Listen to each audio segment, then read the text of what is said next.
TWA jumbo jet on a routine flight from New York to Paris, France. Suddenly, it explodes and plunges burning into the Atlantic. There are over 200 people on board. Is it a missile attack, a terrorist bomb, or a catastrophic mechanical failure? Now, using advanced computer simulation, we reveal what really went wrong on flight TWA 800. Disasters don't just happen, they're a chain of critical events. Unravel the clues and count down those final seconds from disaster.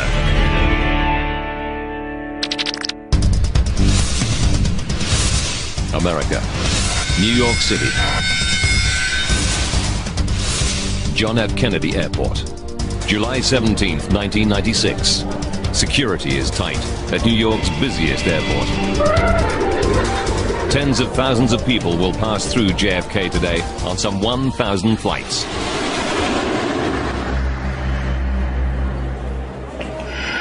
They are all potential targets for terrorist attack. In nearby Manhattan, terrorist Ramzi Youssef is in the US federal court. He's on trial for trying to blow up the World Trade Center with a 600-kilogram truck bomb. But he's also accused of masterminding a plot to kill hundreds of innocent people with bombs planted on 12 US airplanes. The FBI knows that many members of Youssef's terrorist cell remain at large and could still target planes for attack. We were at a very high state of alert in the United States. We'd had numerous threats, hundreds of threats. Heading to JFK today are two young college students from Macon, Georgia. Becky Olson is 20 years old. She's been best friends with 19-year-old Michelle Becker since high school. Do you think we're gonna fit all this stuff in here? They're excited. Today they'll fly to Paris for a friend's wedding, followed by a backpacking holiday around Europe.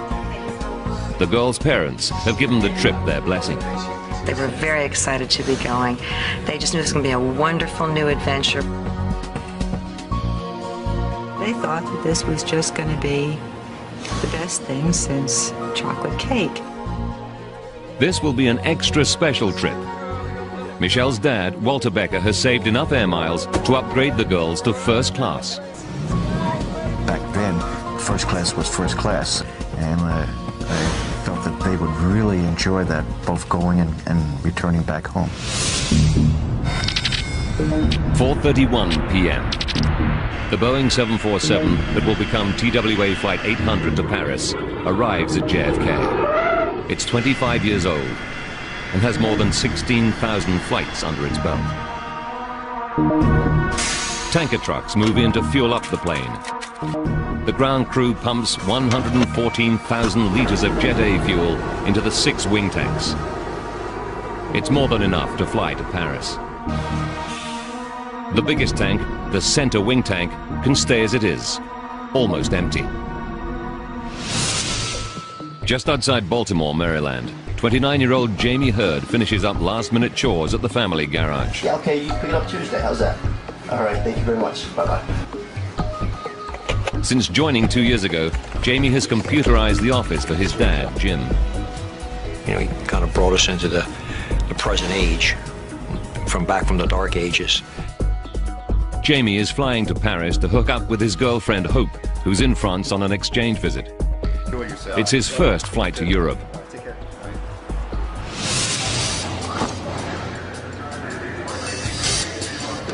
Inside JFK's Terminal 5, Michelle Becker calls home to ask her mother for advice. Hi, Mom. TWA is offering cash incentives for passengers to take a later flight. Do you think we should take the bump flight? Because I think we can get some money. What do you think? It's a tough dilemma. The girls don't want to risk losing their free upgrade, but as students, they could use the money. 6 p.m. 212 passengers board Flight 800 in good time for a 7 p.m. takeoff. Among them is Jamie Hurd. He's only 8 hours away from seeing his girlfriend, Hope. In charge of the crew this evening is Captain Stephen Snyder. With 4,700 hours of flying time on 747s, he's one of TWA's most experienced pilots. Flying alongside Snyder is Captain Ralph Kevorkian, another TWA veteran. 7 p.m. Captain Snyder and the flight crew are ready to go. But there's a problem. One of the passengers is not on board, but her bags are already in the hold.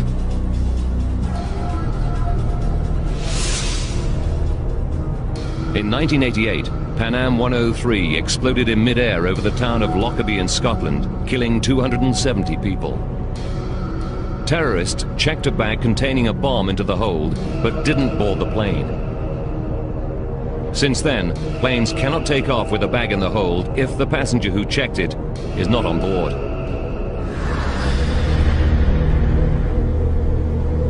The plane is delayed while ground staff hunt for the missing passenger.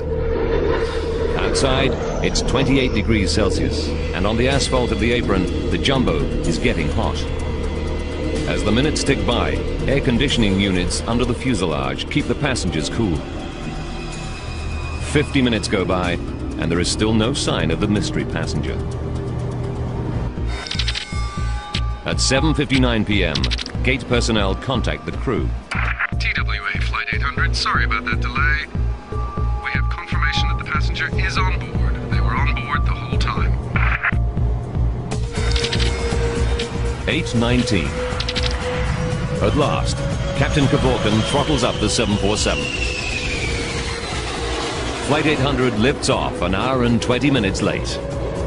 TWA 800's flight path will take it through some of the most congested airspace in the USA. It will also skirt the boundary of a US military zone to the south. Air traffic control keeps flights well clear of any restricted airspace during weapons testing. 8:31. Flight 800 climbs into the evening sky. Eastwind Airlines pilot David McLean is flying a 737 into Trenton, New Jersey. He sees the jumbo jet ahead of him. It was a nice night, good visibility. There's a lot of traffic going out there, so you always got to keep your eyes out.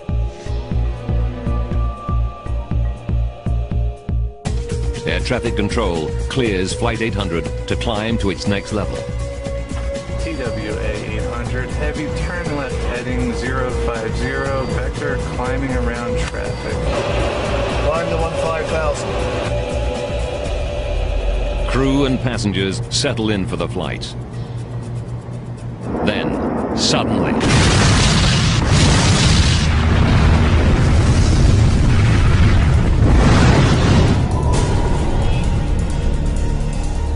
And I thought, gee, they must have 200 to 300 people on board. I thought it was a bomb.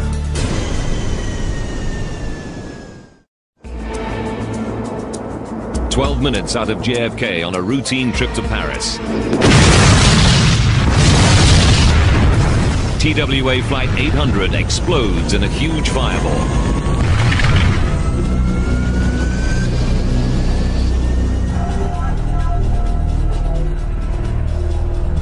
At air traffic control, Flight 800 suddenly disappears off radar screens.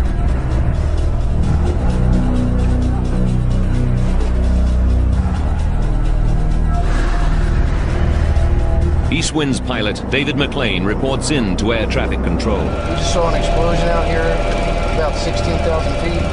Just went down into the water. Air traffic control tries to raise Flight 800 on the radio. TWA 800, if you hear center, ident. There's no response. TWA 800, if you hear center, ident. The terrible truth starts to dawn. TWA 800, center.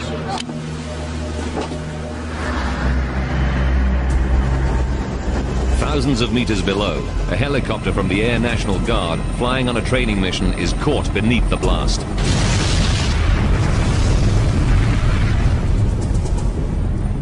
I looked over my right shoulder and this fire exploded across the sky and came down like a curtain, like napalm.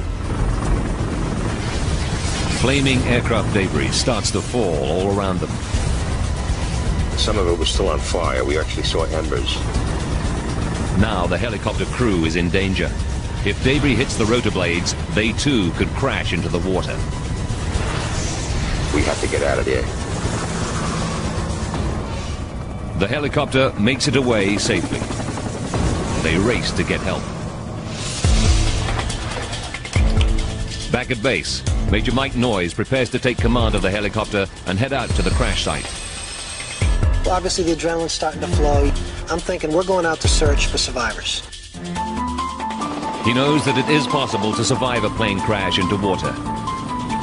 And the sea temperature is around 18 degrees Celsius. If there are people in the water, they could stay alive for up to 8 hours. The Coast Guard at East Mauritius, Long Island, gets the word that a plane has gone down. Stand by your lines.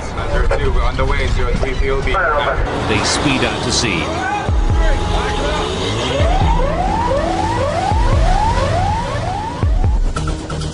First on the scene is the Air National Guard rescue helicopter. The sea below them is on fire. Picture a campfire that's a quarter or a half mile long, but the flames are, oh, I don't know, they're at least 10 feet high. Meanwhile, reports of the disaster start to break on the news channels. This is the latest we have on the flight that crashed tonight of TWA Flight 800 into the waters off Long Island, New York. This was on its way. Among those watching are Aurelie and Walter Becker. They realize it's the flight of their daughter, Michelle. The first pictures you saw were shot from the helicopter with the debris field and the flames coming out of the water. And I said, oh my God.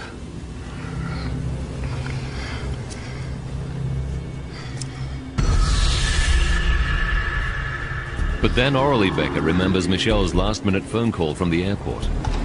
Do you think we should take the bump flight? Because I think we can get some money. Michelle told her mother that TWA were offering cash incentives to take a later flight. Aurelie recalls with horror that she advised Michelle and her friend Becky to stay on Flight 800. Now she prays that the girls ignored her advice. I said, I wonder if they ever really got on the flight. Maybe they did take a jump seat and they aren't on it. Aurelie calls Becky's parents. She speaks to Becky's father, Donald Olson. Hey, Aurelie, what's up? I said, you didn't get a call from Becky that they took a bump ticket, did you? Donald says no. The girls didn't call. And Arlie said, there's been a plane crash. You need to turn on CNN. A 747 aircraft has exploded in midair about 20 miles south of New York's Long Island into the Atlantic Ocean. The families realize Michelle and Becky did get on the flight. Now all they can do is helplessly watch the horrifying scenes. But they still hope that their girls may have survived the crash. You know, you talk to each other and you hold each other and you cry and you say, well, you know, the girls were very athletic, they were good swimmers. Search and rescue, we know, is a nightmare. They are looking for people who survived this. I just told Becky to swim hard. All night long. Families all over the United States and beyond endure a waking nightmare. Their only hope that somewhere in the darkened water, their loved ones cling on to life, long enough to be rescued. After 3 hours of searching, none of the hundreds of rescuers can find a single survivor. They've covered 13 square kilometers of ocean. It's now clear that all 230 people on board died in the crash. The helicopter rescue team heads back to base. We did our best that night to try and find anyone who could have survived that crash. And to return empty-handed was very low blow.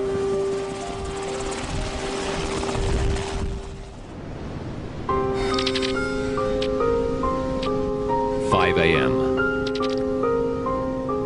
The sun rises on an ocean littered with the remains of Flight 800. Boat crews bring pieces of wreckage to the Coast Guard station at East Mauritius. Rescuers have recovered 73 bodies, but no survivors. Jamie Hurd's father, Jim, realizes that any hope his 29-year-old son made it through alive is gone. It's not a good time in your life. You know, you're just really thinking about one thing. And to me, the one thing was that I was going to go get Jamie and bring him home.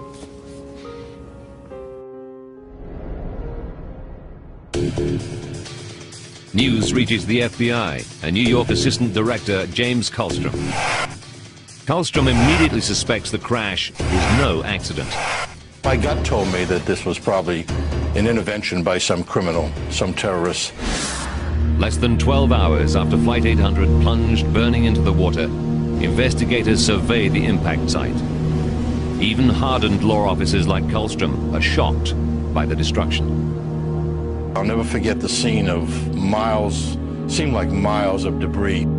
Pilots who were near the jet when it exploded tell FBI agents that the blast came out of the blue.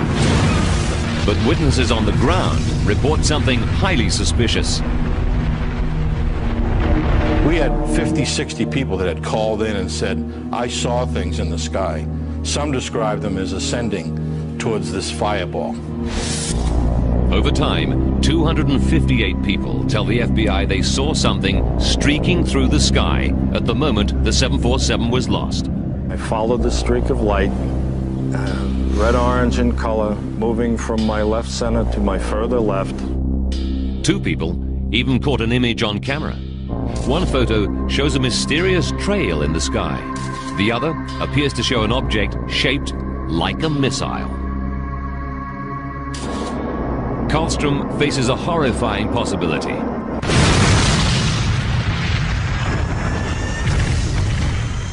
Was Flight 800 shot down by a terrorist missile? Such an attack just a few kilometers off the US mainland would represent a new escalation of the terror threat facing America and the West. The US supplied shoulder-held ground-to-air missile launches to Islamic freedom fighters in Afghanistan. Kallstrom knows that many of these weapons are now in the hands of terrorists determined to strike at America. But the launches only have a range of 8 kilometers. Since Flight 800 came down 13 kilometers from land, a missile of this type could only have been fired from the ocean. So the crime scene became really thousands of square miles of ocean and thousands of square miles of Long Island and New York City Harbor, and it was a massive undertaking. Now, by rewinding the events and going deep into the investigation, we can reveal what really happened to Flight 800.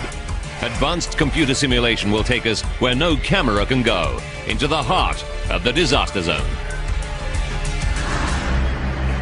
Agents interview 670 eyewitnesses. They painstakingly check the movements of 20,000 craft in the area. They seize stolen and abandoned boats and run forensic tests on them. But they can't find any promising leads. Then the missile theory takes a new and astonishing turn. Stories and rumors begin to circulate on the internet and in the press. They make an extraordinary allegation that TWA Flight 800 was shot down not by terrorists, but in a terrible accident by the US military.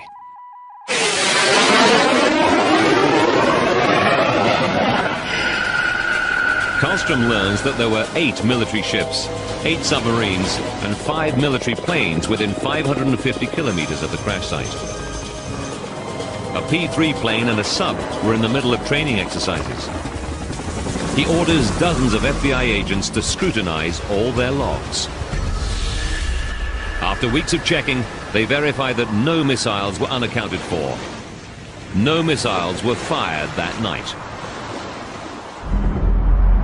The FBI also check out the two suspicious photographs.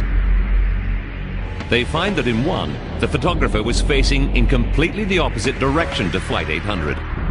Technicians conclude that the object captured is actually an airplane. They also find that the mysterious trail on the other is simply residue on the film. The FBI concludes that the friendly fire theory is groundless. But the story doesn't go away. Now Pierre Salinger, John F. Kennedy's former press secretary, raises the stakes with an astonishing intervention. He says there's been a cover-up. Flight 800 was shot down by a U.S. Navy missile. And he has the evidence to prove it. 13 kilometers off Long Island. 37 meters down, Navy divers grapple with a mammoth task. Recovering the remains of TWA Flight 800, scattered over an area of 104 square kilometers. Meanwhile, the FBI follow up a new and disturbing allegation. John Kennedy's former press secretary, Pierre Salinger, claims to have evidence that the U.S. Navy shot down Flight 800 by mistake.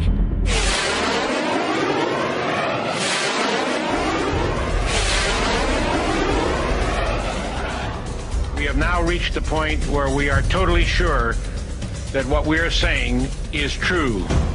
He produces an air traffic control radar tape showing a mystery object close to the doomed jet.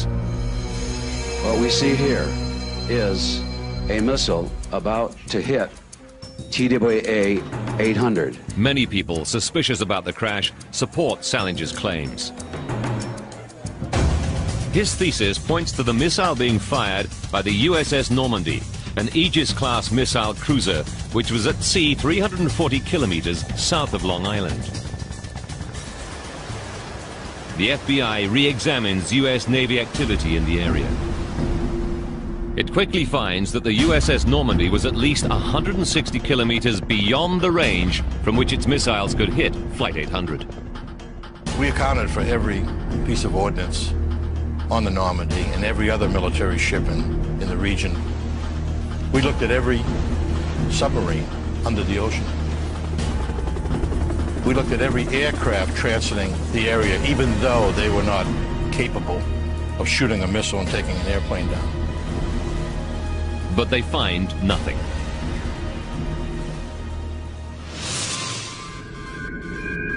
Scientists analyze the radar tape. They discover the traces are just interference. It's a well-known phenomenon called radar ghosting. They are simply duplicate images of Jet Express Flight 18 flying nearby.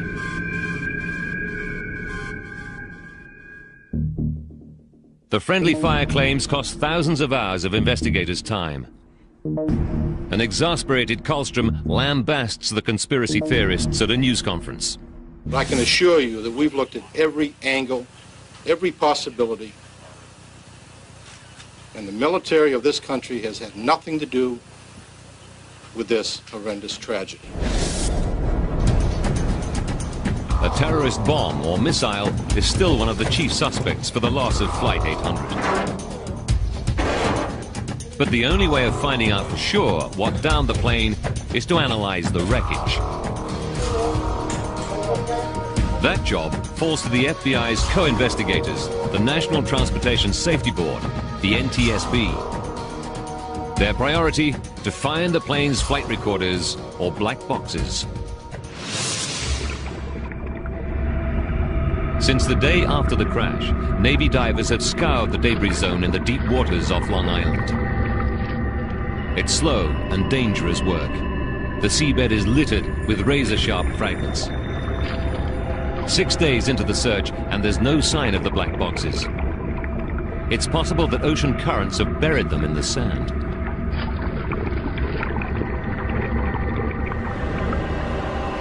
Then, on day 7, a diver spots something. A flash of orange. The cockpit voice recorder. That's it. You see the beacon right on it? You want to take a picture of it? Right. It's the cockpit voice recorder.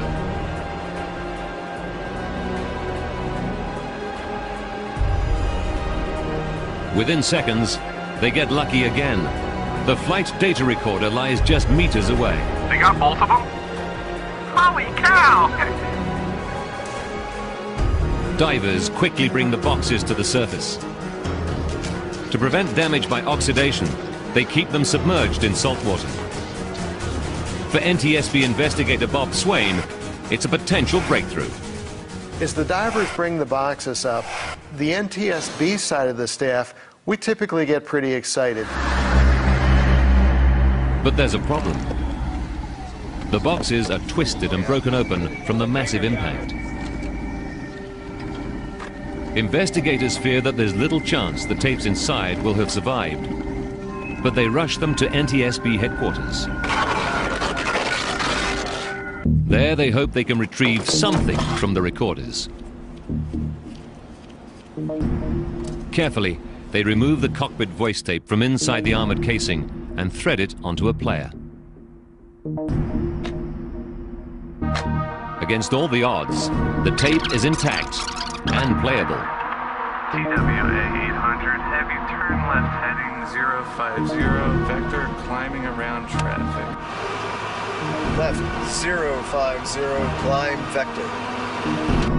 They carefully analyze all the pilot's conversations and the readings from the data recorder. Stop climb at 13,000. And the electric? They scour the last seconds of the recording for any clues to the plane's sudden loss. Climb to 15,000.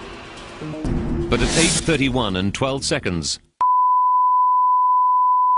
the recording cuts off suddenly. Whatever happened to Flight 800, the pilots had no time to react. The excitement of the find turns to bitter disappointment. The voice recorder, and the same with the data recorder, really told us nothing. Now the investigators must rely entirely on the salvaged wreckage of the doomed jet for clues. If Flight 800 was brought down by a bomb or a missile, it would leave evidence behind. NTSB metallurgists examine the fragments under scanning electron microscopes. They're looking for the distinctive micro-pitting which high explosive leaves on metal surfaces. As a veteran of the Pan Am 103 investigation, metallurgist Jim Wildey knows exactly what bomb damage looks like. But he finds no trace of it. We looked at every piece, every square inch of every piece, every fracture, every surface. Each piece as it came in was examined in detail for evidence of a bomb or explosion, and there simply was no evidence of that type on the TWA aircraft. At the same time, FBI forensic experts take over 9,000 samples for chemical analysis. They know that traces of explosive can survive even underwater. For weeks, they too find nothing. But then, the FBI makes a momentous discovery. Microscopic explosive traces of unknown origin have been found relating to TWA Flight 800. I got a call from our chief forensic chemist at the site who had found some minute traces of RDX and PETN, which are two chemicals that are in plastic explosive. Investigators finally seem to be closing in on an explanation, and increasingly it looks like a bomb. It's an extraordinary find. The traces survived weeks of immersion in 37 meters of seawater. They were preserved under a piece of sticky tape joining the carpet tiles. It's compelling evidence for a terrorist bomb on board Flight 800. But Karlstrom is skeptical. It made no sense. I mean, the initial reaction was, wow, but the facts made no sense. The flooring that was recovered, there was no sign of an explosion. The FBI probes the doomed airplane's history for explanations. They painstakingly explore the dozens of occasions when TWA hired the plane out between flights to third parties. Then, agents make a critical discovery. Just 1 month before the crash, police in St. Louis hired the plane to train sniffer dogs. The police dog handlers tell the FBI they used RDX and PETN, the exact same substances found in the wreckage of Flight 800. And they also revealed that one of the training aids was cracked and may have leaked tiny amounts of explosives material. The bomb traces are real, but they are not the cause of the crash. The criminal investigation hits a brick wall. 6 months after the disaster, the FBI has found no evidence of a missile strike or terrorist bomb. Now the NTSB focuses on catastrophic mechanical failure as the likely cause of the crash. In the hangar at Calverton, New York, Jim Wildey and his team start to reassemble the 747 from almost 1 million pieces of debris. It takes them 3 months to complete the center section.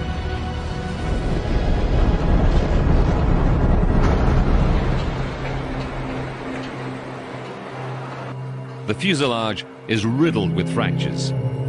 To trace where the plane's breakup started, Wildey first needs to calculate the sequence of the fractures. All of these early fractures stem from one location, and that was right here in the fuselage, just in front of the front spar, near the bottom of the airplane. The fracture sequence allows Wildey to work out how the plane broke up. The fractures underneath the plane radiate out, tearing away part of the belly of the plane. With the bottom of the fuselage gone, new fractures race upwards on both sides of the jumbo jet. When they meet, the nose is torn away from the rest of the plane.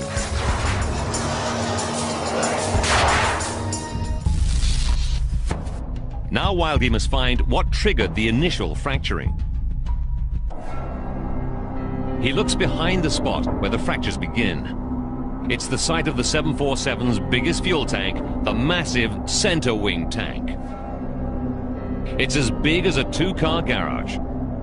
Panels of aluminium, called spanwise beams, divide the space into sections. Wildey hunts for clues. Inside the tank, he discovers something disturbing. A series of dents in the front of the tank, known as the front spar.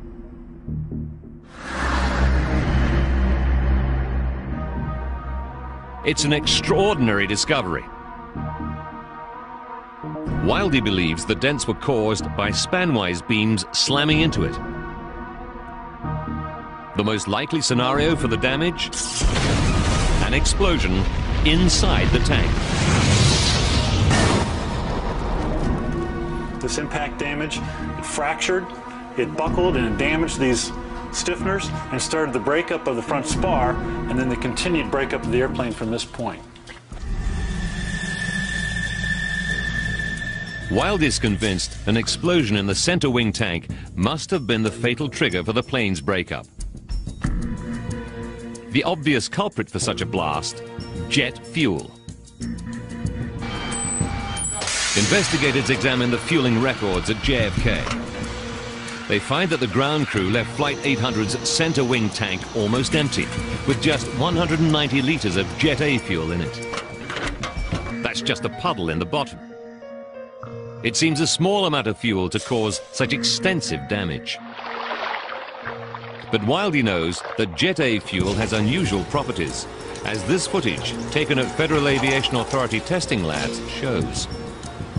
In its liquid state, Jet A fuel is not highly flammable. But when it's enclosed in a tank and heated up, it vaporizes, becoming easy to ignite.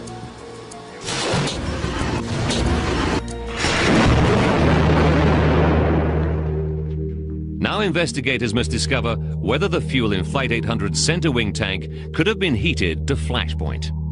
They know that right underneath the center wing tank lie the plane's air conditioning packs. They produce cool, breathable cabin air using hot air taken from the jet engines. So we have this extremely hot air, hot enough to cook a chicken, within inches of the bottom of the tank itself. Investigators calculate that the flash point of the fuel in the center wing tank would be remarkably low, just 35.8 degrees Celsius. Could the air conditioners have heated the fuel enough to reach this critical temperature? To find out, NTSB and FAA scientists mount an audacious experiment to restage Flight 800. They fill the center wing tank of a 747 with 189 liters of Jet A fuel and fit it with 90 temperature sensors. The plane sits on the tarmac with the air conditioning on for 2 hours and 45 minutes. Then the 747 takes off. It follows the same ascent profile as Flight 800. It's a calculated risk, but no greater than thousands of planes undergo every day. 12 minutes later, it reaches 4,200 meters, the point at which TWA 800 exploded.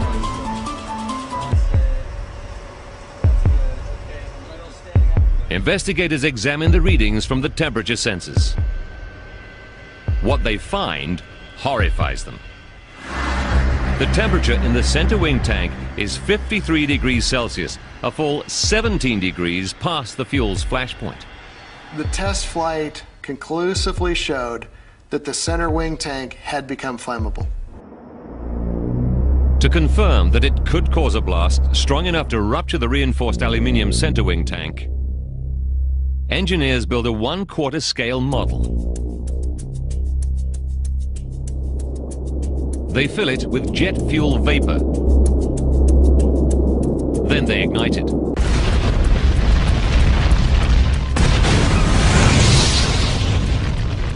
The force of the blast is more than enough to rupture the tank.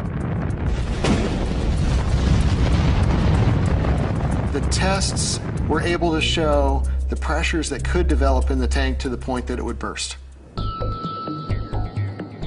But investigators are mystified about what might have ignited the fuel vapor. They know there were 7 in-flight fuel tank explosions in the previous 33 years. All were triggered by dramatic events such as lightning strikes, sabotage, or even an engine falling off. Bob Swaim investigates these and dozens more potential ignition sources. He concludes that the ignition source must be something electrical inside the fuel tank. As we ruled out numerous potential ignition sources, what we came back to again and again was the wiring and the fuel quantity indication system. Wires run from the cockpit to fuel probes inside the center wing tank. The wiring crosses near the top of the fuel tank, routed to the terminal block, as you see here. Swaim studies the terminal block. He discovers that it has dangerously sharp edges. And it was sharp and hard enough that it could cut through the insulation of the wiring.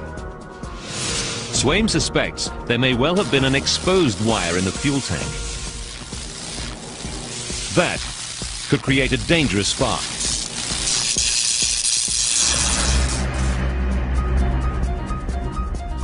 But there's a puzzle. The wires inside the fuel tank are designed to carry a very low voltage, too low to cause a spark. Swaim follows the fuel probe wires outside the fuel tank. Here they join high voltage wires for the cabin lights and other aircraft systems which run in bundles through the belly of the 25-year-old plane. He looks more closely at the surviving wiring on the crashed 747 and on other jumbo jets of a similar age, and makes a disturbing discovery. We were shocked by the condition of the wiring we found. Swaim finds the remains of fluid spills and sharp metal shavings among the bundles of wire. He also finds chafed wires, wires repaired with tape, and even some with cracked insulation.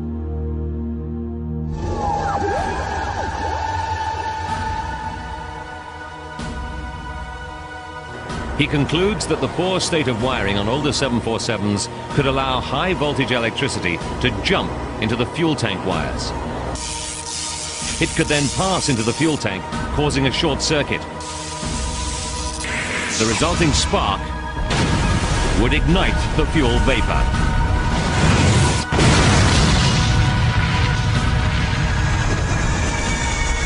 Investigators know there are some 1,200 other 747s in service around the world. any one of them could be flying with a fatal flaw, putting thousands of passengers in serious danger.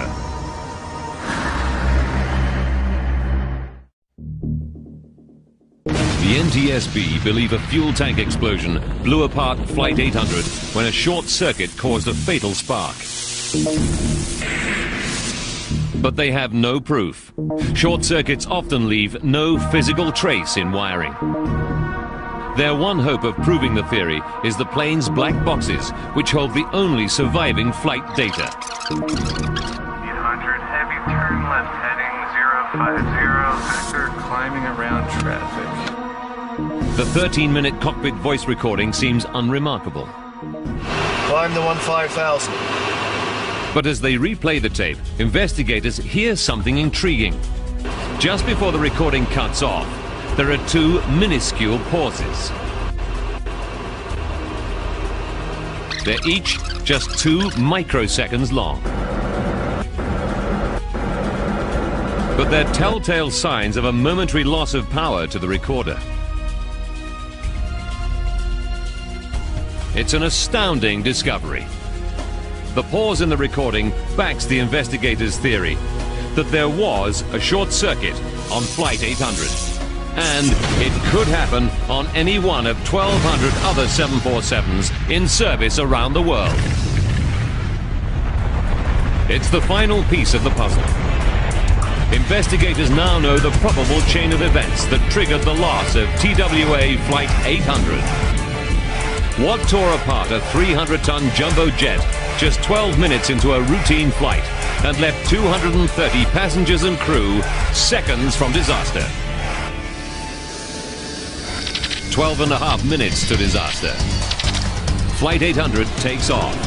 Air conditioners have been keeping passengers cool during the delay. But they've also heated the Jet A fuel in the center wing tank to flash point. It's now filled with almost 50 cubic meters of highly explosive fuel-air mix. The 747 is a flying bomb. 44 seconds to go. Climb the 15,000. Damaged wiring allows high voltage current to jump into wiring outside the center wing tank and run down into the tank. When the current reaches a section of bare wire, it jumps to another metal surface, forming a short circuit. The resulting spark ignites the deadly mix of fuel and air. Disaster strikes. The explosion blows out one of the inner panels. It strikes the tank's outer skin, smashing it into the plane's fuselage. At a speed of some 650 kilometers per hour, the aircraft is flying under massive pressure. And the first fuselage fracture spreads fast. Now multiple fractures race around the plane. In 4 seconds, they meet, severing the 747's nose. The nose plunges downward like a bullet. The rest of the plane, with most of the passengers still in it, soars upwards. Investigators believe that this is the trail of light eyewitnesses see streaking up into the sky. At 4,600 meters, the main section stalls. A tiny spark has brought down the enormous jumbo jet, killing 230 people.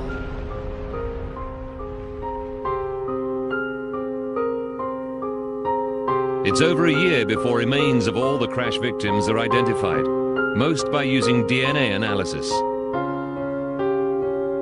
The families of the victims band together to build a memorial to their loved ones on Long Island. The monument in Smith Point is a labor of love. They got a piece of black marble that they made the centerpiece of it, inscribing all the names on the front.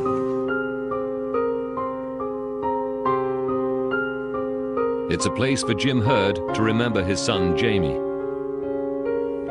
This is the closest place I can be to where he's buried, because really most of him's out there in the ocean. Or that's where he went.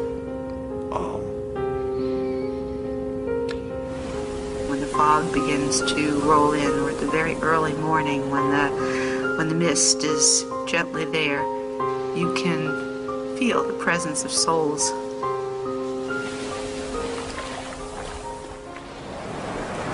The disaster is a wake-up call to the aviation industry. The Federal Aviation Administration issues more than 70 airworthiness directives to eliminate any possible source of accidental ignition and improve insulation of wiring to fuel tanks. They affect 7,500 aircraft in the US transport fleet. Boeing implements the FAA orders and also introduces fuel tank inerting, a system that tops up fuel tanks with nitrogen, preventing jet fuel from catching fire. The first commercial jumbo jet, fitted with an inerting system, rolled out in the summer of 2005. And starting from 2007, all new Boeing 7 Series planes will feature the new technology.